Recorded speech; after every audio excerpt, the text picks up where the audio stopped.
Hello guys, welcome to an episode of Jay's Exotics, and today I'm bringing you a very cool plant. So stay tuned.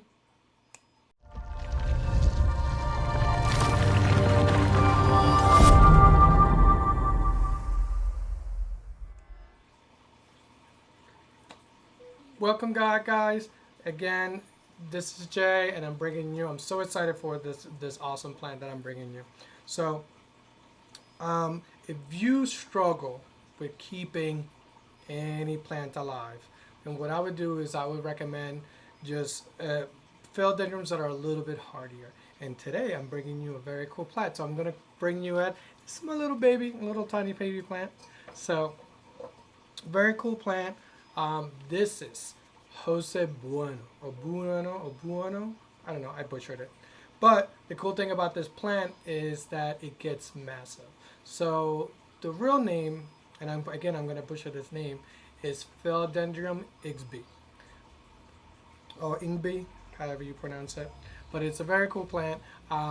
Another name is actually Philodendron domesticum, just because it is a regular philodendron, but it's a giant. It's a giant philodendron. Some philodendrons stay smaller, but it is classified as a giant in a way. It's a I don't know. People make these things up, and some days I don't know. But the cool thing, this is the variegated version. There are non-variegated versions of these, but most of them that you're gonna find out in the market are gonna be variegated to some degree. So today, this is actually one of the least variegated. Honestly, this is one of my favorite. I don't know if the camera can pick up, but that is slight variegation in there. But your typical variegation on this one's going to be something like this. This one's on starter soil, so it can easily be grown in just peat and perlite.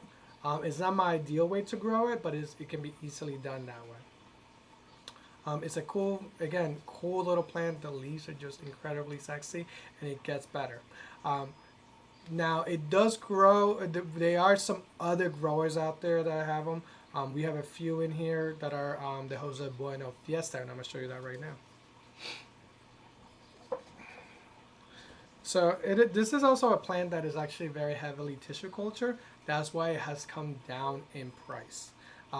Just like any plant that's tissue culture sometimes can be known to not be as healthy because it is mass produced. The hormones are genetically modifying to multiply. They're forcing the plant to do something that is not, naturally done. Like pretty much you're putting a plant on steroids. That's the easiest way to do it. That's why you get all these variegations, all these different mutations, because it's not steady. So again, this is the Jose Buono Fiesta. So it's another variegation. At the store, we only have the two.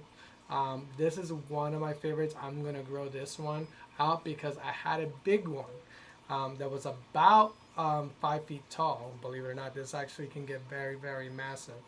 And in one, I was cleaning, my partner was cleaning, and they knocked it over. So I chopped it up. So, hence, babies. But but it's a very cool plant. As again, the camera can pick up these variegations. It's just lovely. They have come down in price drastically. So for example, this little one is $35, which is not bad.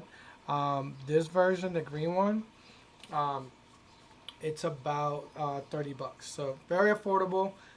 It is, in my opinion, I have not had any problems with pests on this plant compared to other plants. So again, this can spider mites are actually always our enemy. So just watch out for spider mites.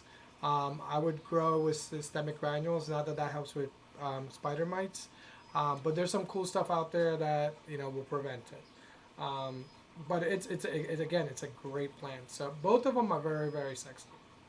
In my opinion, they're great. They're great, awesome plants. I do like to grow these in arid soil, which is a chunky soil. At least do a mix of bark, orchid bark at least. We'll do a mix of some peat, because I do like the peat. I grow a lot of things in peat. It can grow in a little bit of coco coir, but this plant is not as thirsty as some other ones. I would, add your large perlite, smaller perlite, and some pumice if you like that. So it's a great one part of each one, and this plant just great. It's an easy plant. I will give it, like, if someone can keep plants alive, use this. So I might actually show you my bigger plant that's actually at the store, because I'm growing it at the store, because why not? People can see what it's gonna grow up to be like. If they sell it, I just cry a little bit inside. But you know, this one had some damage because it was transported here. It's not highly variegated as the other one, but look how sexy this plant is. I just, you know, I love anything that's somewhat heart shaped, and if you can tell in here, it has low variegation. Now this one's growing under just the LEDs at the store, so it's not like it's getting supplemental light of any sort. So it's just awesome. You know, wipe the leaves. This plant does enjoy a little bit of pampering. It's just a great, you know, but just look how easily it's grown. I do find that it does blemish a little bit easier. Not that I mind it, but if you scratch it, you're gonna get blemishes like this.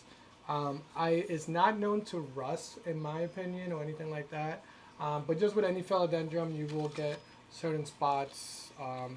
You know, like this one, you can tell a little bit. That's just natural with any philodendron. You try to avoid it.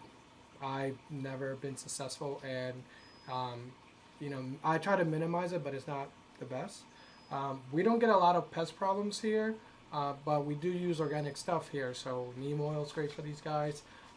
We do, if it's not a plant that's going to go into one of the animal enclosures, we use systemic granules for all like that. This one is actually just grown just normally. We'll fertilize it weekly here, but it will enjoy a good fertilizing every day, like a week fertilizing if you do it. In here, we just fertilize every week. We do add a little bit of calcium to the water, because any philodendron monsteras should have slightly a little bit of calcium, but it's great. And then this one's actually grown in peat and perlite, if you can tell. It's a little pot bound, so we are gonna repot it eventually. But as you can tell, it's just a great size plant. So again, lovely plant. There's not much I can say about it, other than it's a great plant. If you like it, enjoy it.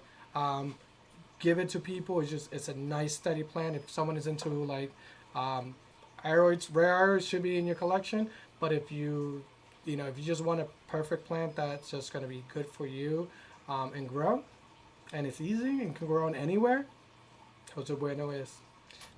Alright guys, thank you for tuning in. Do me a big favor, hit that notification button down there. Please subscribe if you haven't subscribed. Follow us in all our social media outlets. And until next time, do what you love, because if not, what's the point of